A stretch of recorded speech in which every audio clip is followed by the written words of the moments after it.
Assalamualaikum warahmatullahi wabarakatuh. Saya, nama Edison, selaku peminjam Aula Masjid Agung Nurul Iman untuk acara akad nikah dan resepsi pernikahan anak saya pada tanggal 28 Oktober 2018.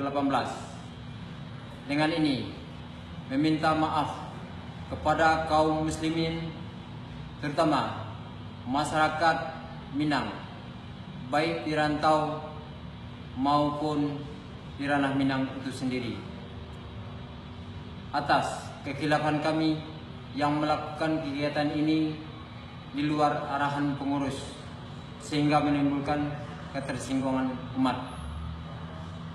Tentu tidak ada sedikit pun maksud kami untuk menodai kehormatan rumah Allah Subhanahu wa taala.